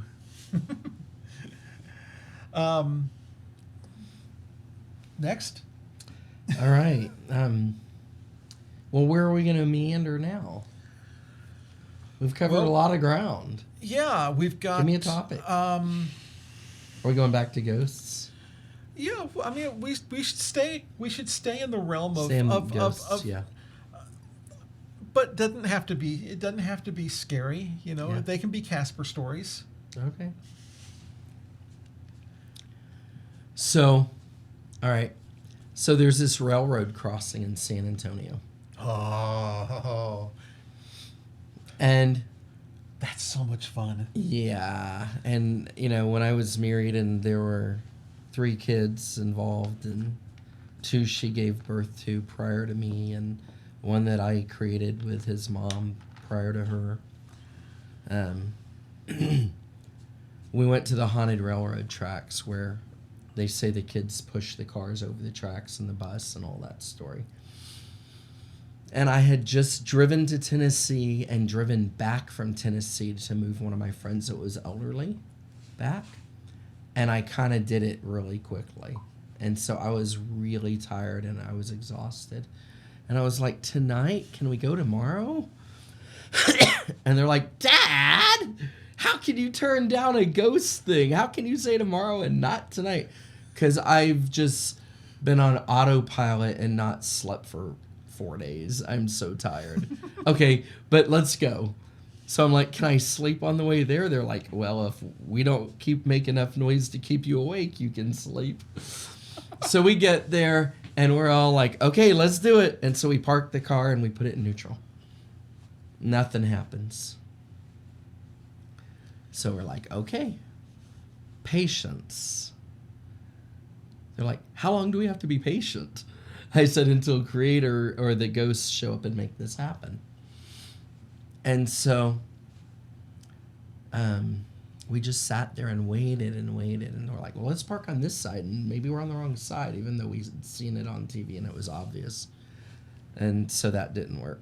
So finally, I was like, oh, baby powder. Got to put the baby powder on the back of the vehicle. I was going to ask you that, and no, he's going to say it. Yeah. So we dusted the used baby powder or talcum powder to dust the back of the vehicle. And then we went back to the correct side and we sat there and just waited and waited and waited. And like nothing happened. And then I'm like, they're like, really? I said, they're here. I feel them. They've showed up. And I said, are y'all believing in this? And I'm like, we kind of talked about it and we're not so sure. All right, let's go look. I think there are handprints now. We went back there and there were handprints. And they're all like, oh my God, oh my God, oh my God, it's real, it's real, it's real. And so we get in the car, and as soon as we get in, the car starts moving. And so that is real. Yeah, they're all real. We actually we took the story when I was in my late teens. We took a drive there, Mm-hmm. and yeah, I think we sat there for probably an hour and a half before anything happened. Yeah, we were there a long time too. Yeah, and it's very specific. You have to do it. It's like midnight to 4 a.m. Okay. So we were, it was probably right after midnight or 1 before it happened. I very rarely have I heard of somebody having it happen either during daylight or during the early night. I don't know that to be 100% true. I just know that everybody that I know who's had it, they've gone during the day, they've gone at night. Some of the other ghost hunters, and the ghost hunters love it because, it happens as long as you're open to just experiencing it, Yeah. not trying to control the experience. Right. Like not sitting there with 3,000 different recorders and things like that. It usually happens. Right. So I want to just toss this out to our viewers. If anybody knows where Blue Light Cemetery is, ring us up. Let us know. Back when I was in high school, there was a haunted cemetery people went to, and they called it Blue Light because you could see a blue light from the distance. Right. But I don't know the name of the real name of the cemetery, and I would love to go there and have that experience. And we can bring our cameras and our video equipment. Is that like in Houston or? It was on the outskirts, like maybe Richmond, Rosenberg, Tomball. I was thinking that. Cypress. I don't know. It's not in Houston proper. Okay. I went to school near downtown, and they were like, it's a 45-minute drive or an hour drive. Okay. But that's, not driving too fast either. So if anybody knows about Blue Light Cemetery. I'll ask my friend Blue, who also goes out with the ghost hunters. Oh, cool. Because they probably would know. Yeah. If anybody. Yeah, we're not going into Jen's tonight. I'm not going there. What? Jen, in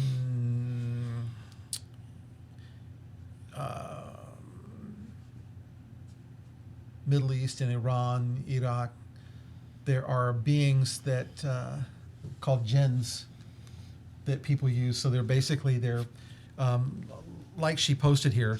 It's like a genie, but it is a spiritual being that you can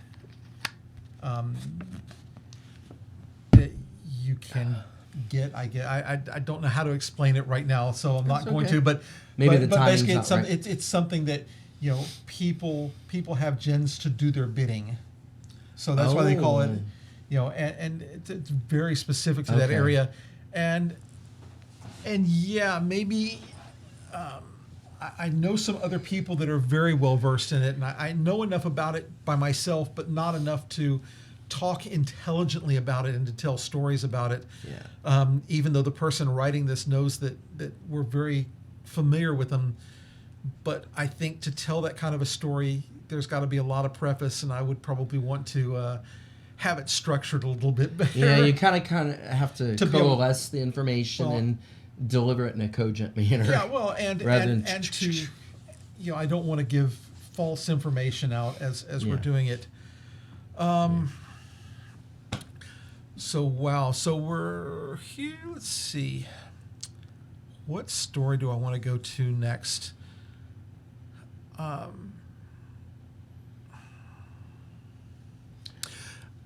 I'm going to go to a healing story again. I think we're probably going to go in one more, maybe a round of healing, and then we'll go to our final round of ghost stories, and I think we're going to hit our maximum after that for this segment. And like I said earlier, Eric and I were talking even during the break that maybe with the holidays or with the seasons, maybe start doing one of these talks, a couple of times a year, doing them a little more often. We're working on another project that we'll be talking about very soon that could be a lot of fun and have other people come in and tell their stories and do it more as in an interview format and bring in special guests. But for this one of my dear friends had a client, and she's a quite gifted acupuncturist, and she had a client that she worked with, and this client also used her services in a different business, and this woman had a pituitary tumor. And I kind of have to prep myself to tell this story. I'm sorry, everybody. Okay. So this woman had already had 4 surgeries. She had a pituitary tumor that kept coming back, and now she was almost blind. They would not operate on her again. They said, we've already done all these operations. It's getting so big that there's just no space for us to go in and get anything out. And you'll most likely be blind, fully blind within a couple of months. And so I get this call from my friend, and she's bawling because she's just talked with this woman, and she's like, Harry, I don't know if there's anything that can be done for her, but would you go see her? And I'm like, oh, of course. Got no issues there. I'll always go see somebody like that.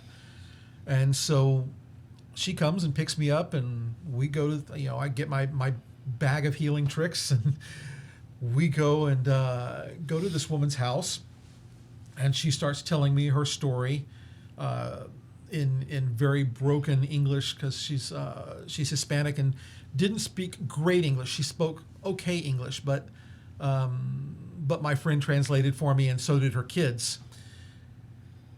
And she kept telling me how it was going, and I asked her what she could see, and I just did some tests to see what her field of vision was and how bright it was, how dim it was, and said, okay, so let's go in. And I started it like I start everything. I just do a general balancing, open the crown, start doing some general balancing, and just feel what I'm up against. And I put on this one music that I love to play when I'm healing, and that's The Divine Name by Jonathan Goldman and Greg Braden. The Divine Name is truly one of the most amazing CDs or pieces of spiritual music. It's got the power. It really has the power. I can't play it. I normally would love to be able to play it for everybody, and I would play it on my nightly meditations if I could, but with the copyrights and everything else, I would have to get a copyright release and then deal with Facebook and with YouTube, and it's too hard to do. So I play this music. I start getting it going on. I have my hands over this woman's crown, and at first my hands are here, and then they start opening and coming up. And as soon as I open like this, these white orbs start flying into her head, and they start coming out black. And they're going in white and coming out black, and going in white and going out black. And I'm hearing in the sides people talking. And they're going, "Are you seeing this? And can you see this? Can you see this?" And I can hear it even in Spanish. And I can open my eyes for a second, and I can see them following what I'm seeing. And so they come through until they go in white and exit white. And this was about 45 minutes. I'm standing in one position, holding energy. I'm doing absolutely nothing other than holding energy at this moment. I'm just standing there going, wow, this is cool. Did I take peyote before I started?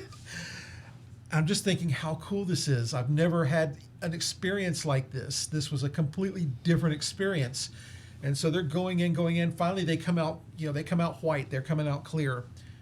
And so I just stop and I go, may I close? May I close her crown now? And I didn't hear it. I felt it. And they took the outsides of my hands and just closed the crown. And for somebody who didn't do anything, I was dripping wet, and it was cold in their house. So obviously there was a lot of energy happening. But that's not the amazing part. The amazing part was a week later, we got a phone call. She was supposed to go back in for some other testing and for the possibility of seeing if she could have the surgery. And just a week later, week and a half, something, I can't, time, but it was very close. They said the tumor had shrunk to half. And a month later, it had shrunk down to this tiny little pea. Now, that was the last I had heard from her. Then I go off and I do my work. I go off, and I didn't hear anything about her for a long time. Now, this was actually before I left to become a monk. They tried to, they tried to give me money. They tried to do stuff. And we're like, no, no, no, no, no, no. But I did see them later on. I saw them at when I came back from India. I saw them at the Galleria, and it was funny because I was actually in robes with another monk, and we had decided to go walk the Galleria, and that's always fun. Get lots of great looks. And this woman comes up to me, and I didn't recognize her. She looked so good, and she goes, Mr. Harry, do you remember me? And I'm like, I'm sorry, I don't. I was embarrassed, but she looked completely different. And she says, last time when you saw us, I had the pituitary tumor. I'm like, oh my goodness, she looked amazing. And she was the woman who took care of her entire family. So, I mean, she looked amazing. Her children also could not get jobs back then. So she was still holding the brunt of everything. Now, her children were very successful. She was perfectly healthy. She was doing great. So, and this was, we're talking about a 4-year difference between these two events. And it was just great. She says, as soon as you left, my children were able to get jobs very soon after that. She goes, and then they cleared me. She says, I have no pituitary tumor at all anymore. No tumors in my body that we can find. And so, we talk about angels and we talk about the, angelic stories, and we all have them. And that was one of those stories. And, it's hard for me to take any credit there because truly that wasn't me. What was me was taking the time and building the skill to be able to hold space for something like that to happen. And I tell that to my students, when I teach, whether it be Reiki or whether it goes beyond Reiki, you just have to be willing to hold space. You have to be willing to listen and to feel and to observe, because you're going to get taught over and over again. And there were things about that definitely I've used that experience to my advantage throughout my healing career, because it teaches you to be open and to watch and to observe. The power of observation and the power of perception, two of the greatest things you can have in your life. Next. That was beautiful. So is this a healing story? It can either be the healing story or it can be your tear-jerking moment. Well, if this is the last one I tell, that's the one I want to tell last. It's all good. If you want to tell another healing story first, go for it. All right. If you need to take a deep breath so that you can tell the other one. If you need to tell something before you tell the other one, just so that you can be there. Right. You know me too well.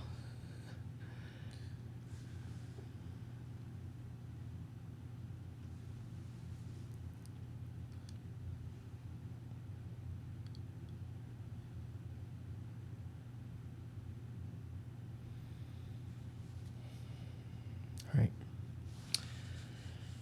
So, my stepfather, I mentioned I have 4 amazing parents. I'm going to tell the short version tonight. I'm not going to tell all the details or all the magical things that happened, but just the nuts and the bolts. At least you don't think you are yet. I don't think I am, but once my mouth opens, my brain shuts off and I connect to Creator, and at least I don't think I'm telling the whole story. I'm going to tell the short version.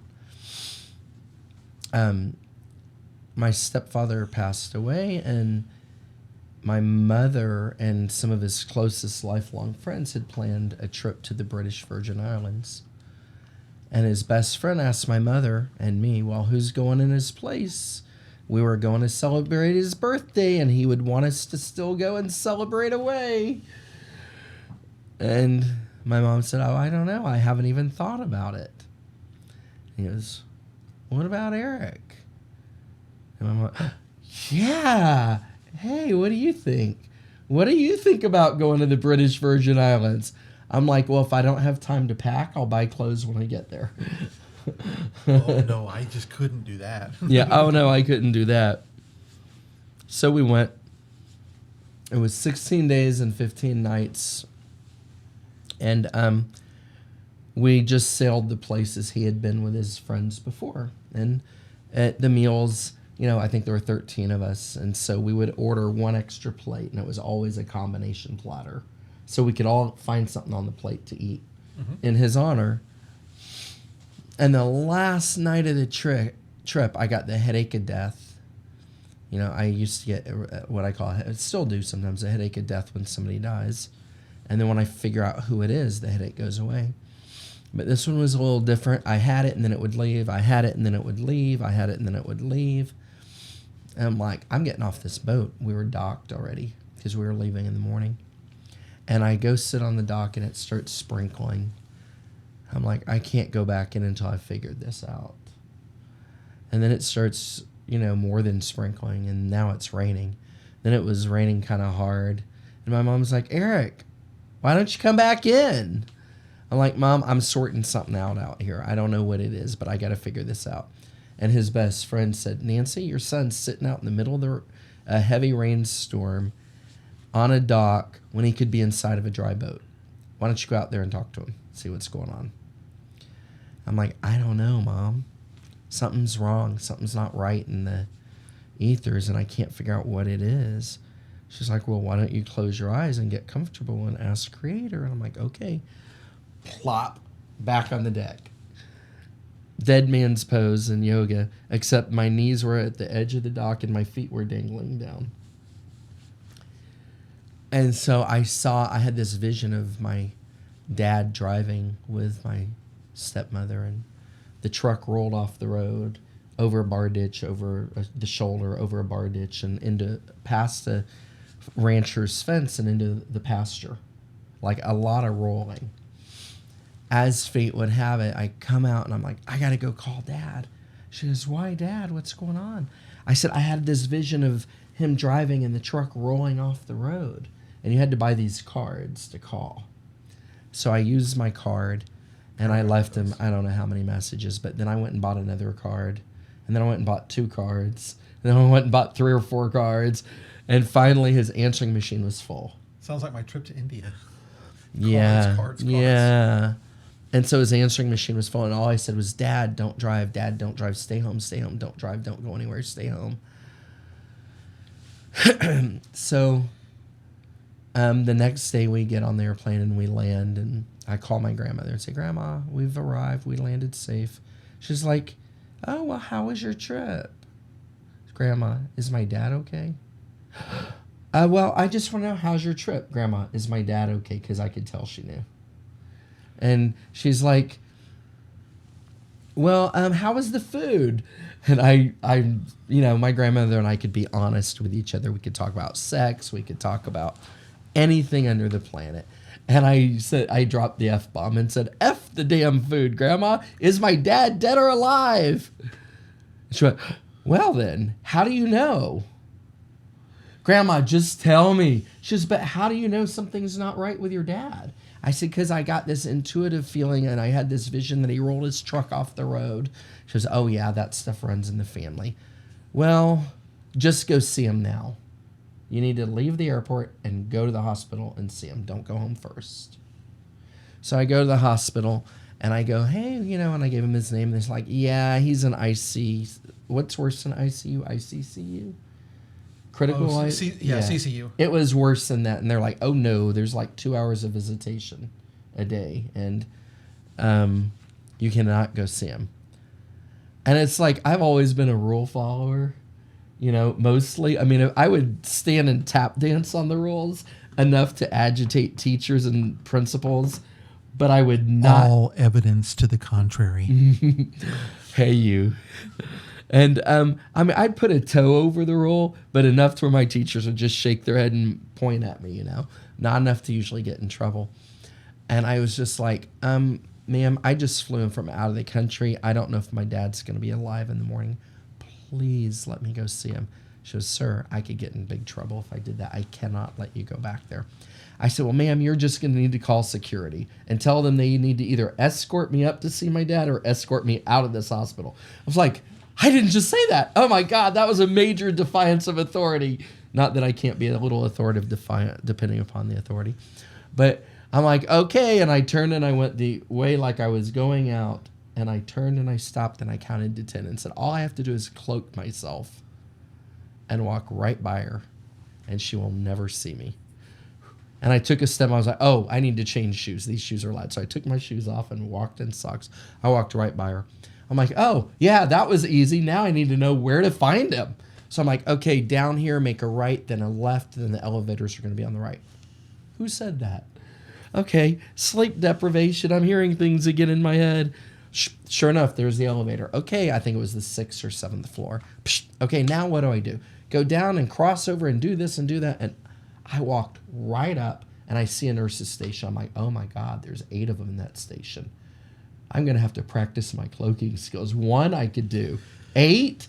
And as I'm walking by them like I belong there, stiff as a board with my eyes about that big around, here comes 2 cops down the aisle. And they're walking right toward me. I'm like, and as I started to veer to the right, they both split. And I just walked right between them. Made a right.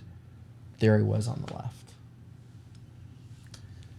We call that psycho-navigation. That's how the Vikings traveled. Is they would, go up and they'd look to see where they needed to go out of body. Right. And then boom, they'd be like, okay, see that start? Stay in alignment for the next 30 minutes, for the half the hourglass. And so I go in and I, hold his hand and he wakes up and I said, Dad, you're going to be okay. It's going to be all right. So he says, I know, I'll be okay. He had a broken neck. Oh. Crushed, I think 3 or 4 vertebrae were crushed. And the doctor said, well, in the morning, I know y'all are thinking he's going to be okay. And he's going to be okay. But okay doesn't mean he's ever going to walk again. Okay does not mean either hand will ever work again. We're going to do a surgery on him. We're going to put, they decided to put cadaveric vertebrae in. And there was a chance. So they did the surgery, I think, on day number 4 in the morning. And when they woke him up from surgery, he says, okay, I'm ready to walk. And they said, oh, well, maybe not. And my dad's a tall guy. I'm like short. My dad's really tall. And so he's like, nope, you fall off a horse, you get up and you get back on. I'm ready to walk. I'm going to show y'all I can walk. And I'm like, can you just show us you can move a finger or a toe first before you start walking? And they all laughed. And he says, okay, I got this. And he couldn't move anything on his left side, but his right hand would move and his right arm move. So he managed to grab the rail and pull himself over, and then he took his hand and threw his right leg out. And they're like, hold on, Mr. Davis, we need at least 6 of us to make sure you don't fall. And so they got him around, and like the doctor's like, well, if he's that determined to get up and walk, just make sure he doesn't fall. If he wants to walk all day and all night, let him walk, And sure enough, he was able to stand. He couldn't really walk. But so he's like, now when can I get out of here? And they're like, you just had surgery. He's like, I'm ready to go home. I can be at my son's house or I can be in this hospital. And I'd rather be at my son's house. And Eric, can you go get me a steak? I'm like, he's okay if he was ready to eat a steak. So the next day they dismissed him. They let him come home to my house. Nice. And we went, and he was able to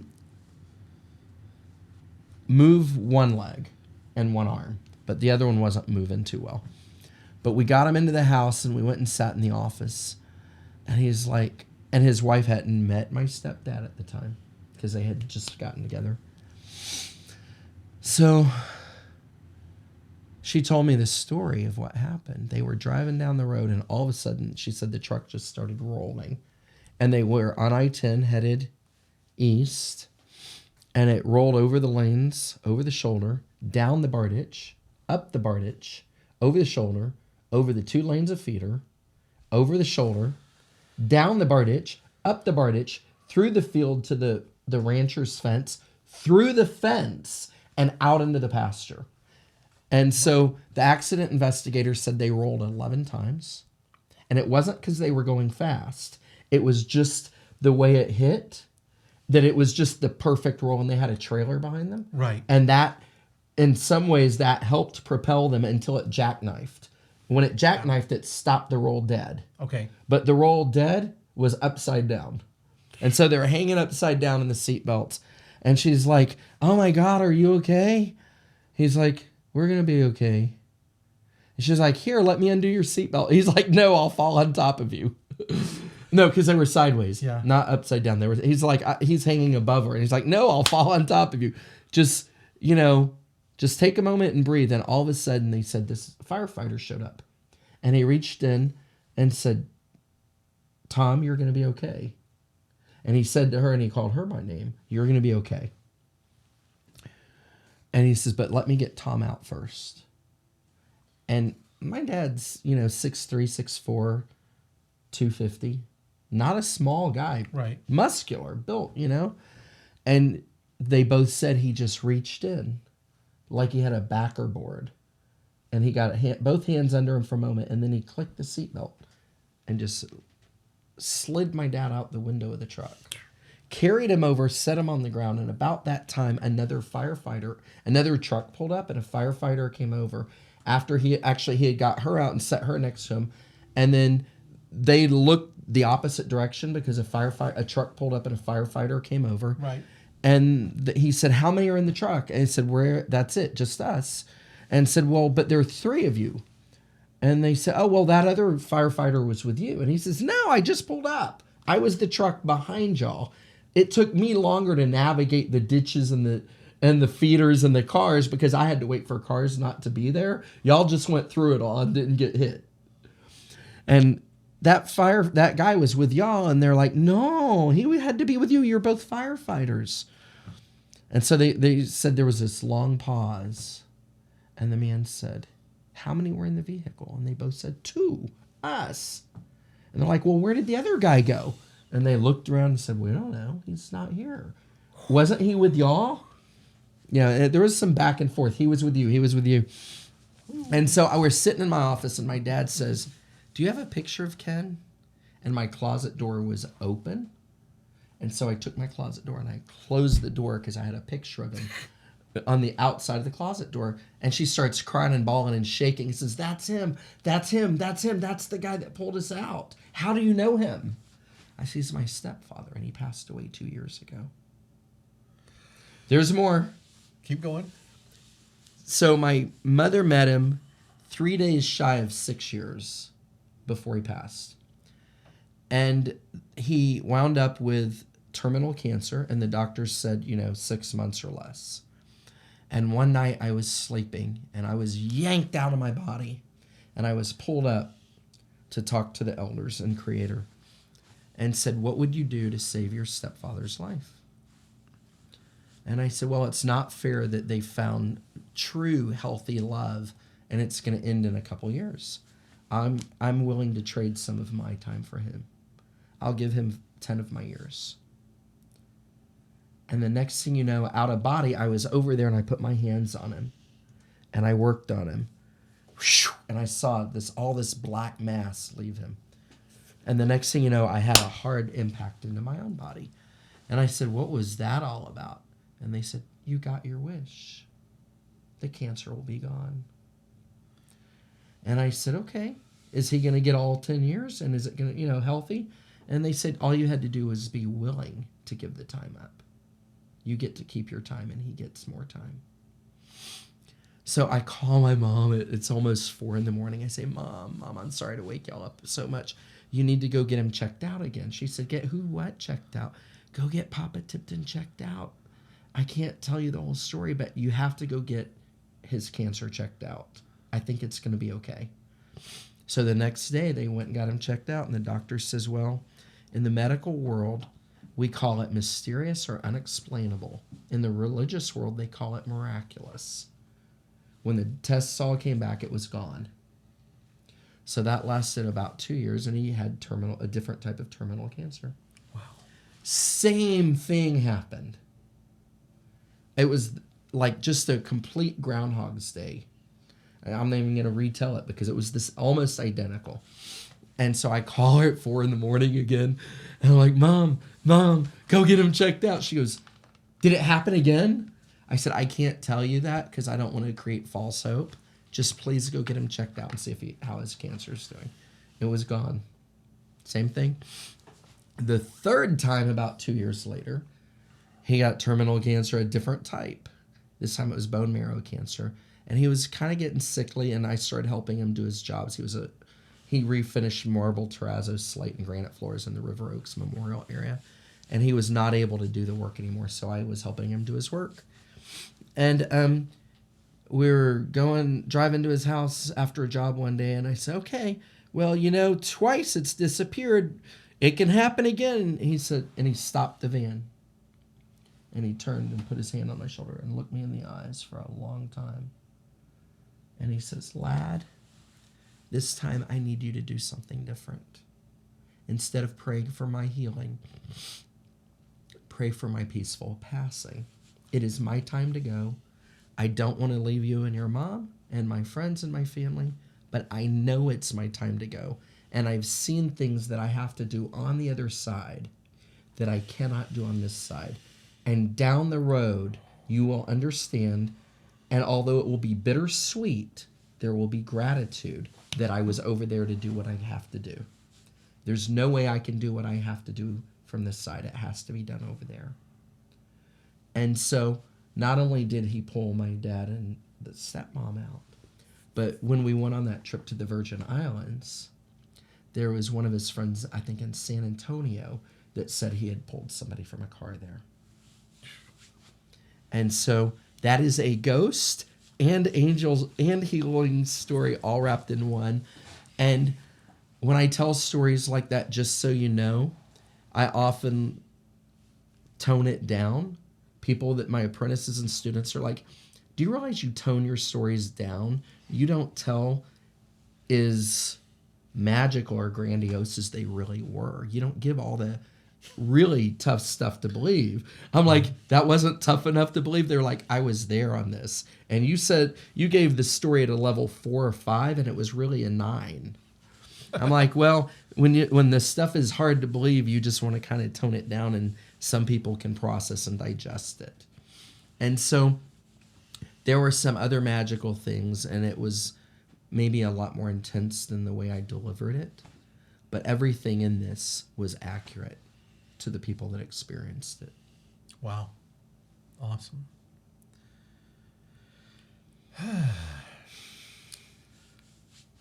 Well, my final story for the night goes back to a house clearing. Full meal deal on that story. Exactly. Thank you. That was funny.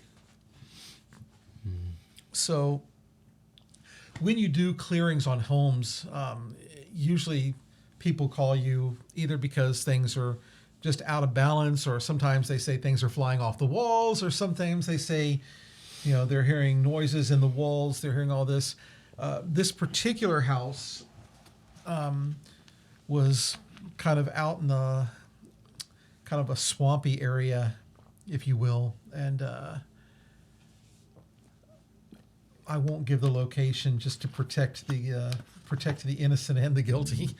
But we'll just suffice it to say that there was a lot of paranormal activity going on.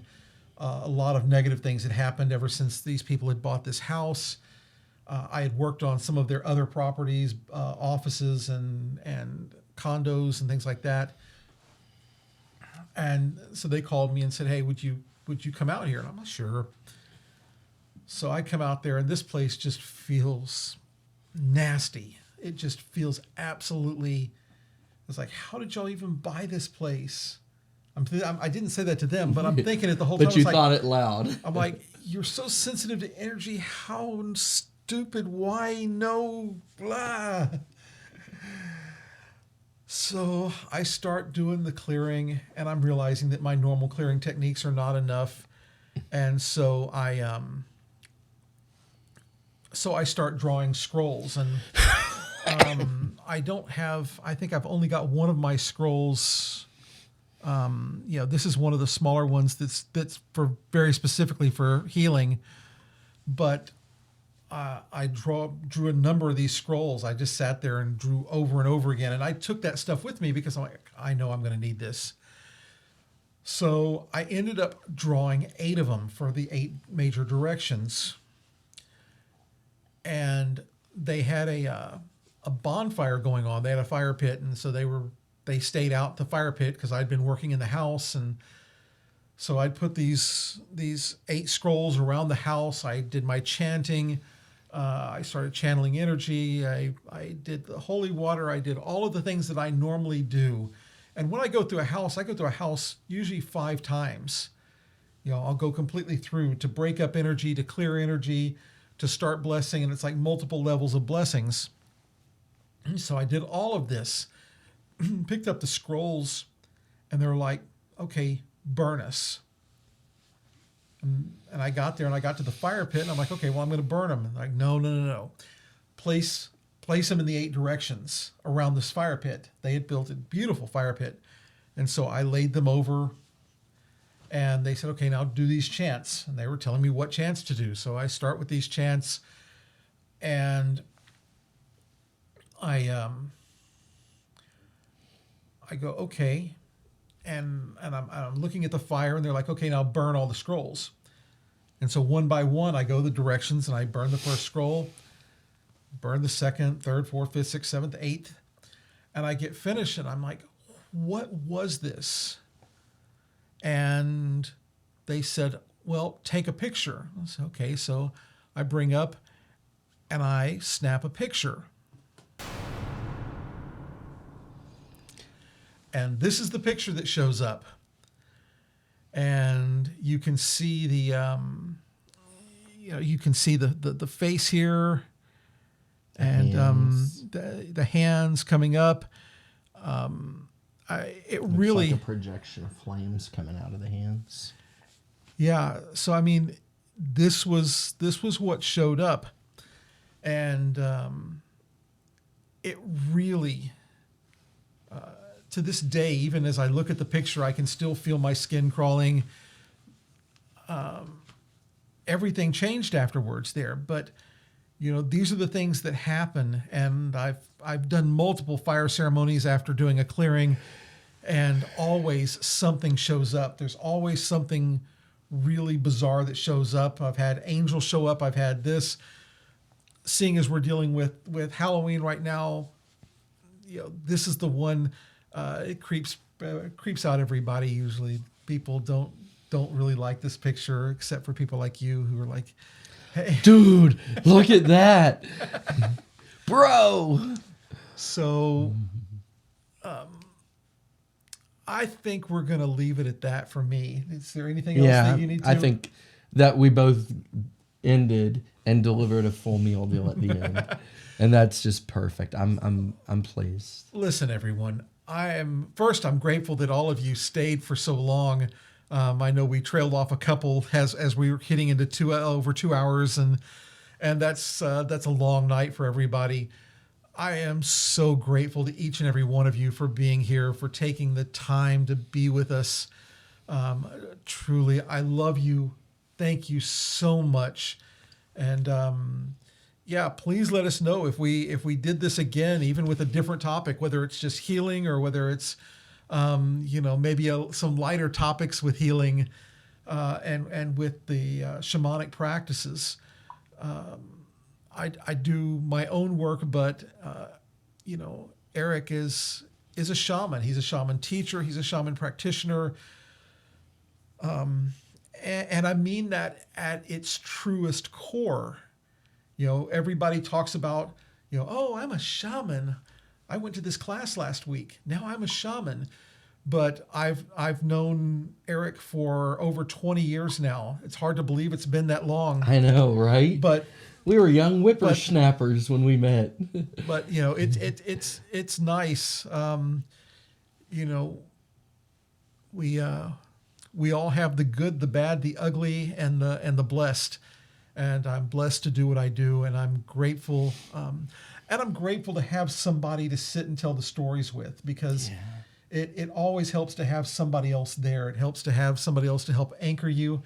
I know after everything that's happened tonight in here, including, thank God it wasn't my computer that decided to go down in the middle of these stories. Right, could have been a camera. But I feel some, definitely some space clearing going on here after we close up tonight. Yeah.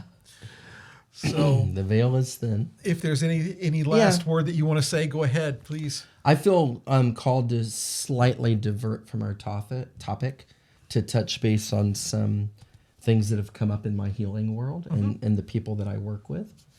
And that is work on being kinder, more compassionate, more forgiving, more generous, more loving, and more unconditionally loving, and all of y'all and myself as well. And when you have a difference with someone, try to talk it out in a heartfelt space rather than an ego full of anger. And for all the couples out there, just know that in any argument, there's the side on the left, there's the side on the right, and there's the truth in the middle that somebody that only hears both sides of the story can understand and discern. That we all have filters in our life based on experience, and we're all capable, including myself, of projecting our own negative experiences on people that are not having a negative input. And that's they do that, and we project, and then we go, oh, blah, blah, blah. And once the dust settles and we've had time to sort stuff out, unless you two talk and from a heartfelt space and try to work things out, sometimes there can be distance that didn't need to happen. So I recommend and I encourage all couples that are having issues to see the same therapist. So the therapist gets both sides and both views and can understand what the truth is. Because most of the time when there are problems, both sides are challenged in the truth of what's happening in a neutral standpoint. And that's come up with a lot of people recently. So I just wanted to toss that nugget out there for healing. Absolutely. And say thank y'all all for showing up and supporting our talk tonight. And thank you, brother. It's always magical to work together. I'm so grateful for our lifelong friend connection. Absolutely. You really are. Absolutely. For those of you that you probably all know, but Harry is one of the kindest, most compassionate, most loving and generous people in my world. And he just truly is good to everybody. And he truly deserves people in his life that are good to him and has them. But that's what he deserves in his world. He is amazing. And if you need work, if you're trying to sort something out in your life and you're challenged or struggling, consider doing a session. Not to do a commercial, but consider doing a session with this man. He is off the charts amazing. I've seen many healers from around the world. I spent 12 years doing approximately 300 classes, lectures, workshops, and retreats a year around the world. And Harry is on the top of the list of qualified and talented healers. Thank you. Thank you for being you, brother. Thank you for being you. Oh, you're welcome. And we'll see you again soon. Every Monday through most Saturdays, live 9 p.m. Central Time, right here on Healing with Harry Be Happy, our nightly meditations. Come join us if you don't. And I will see you again soon. Love you guys. Bye. Let's go.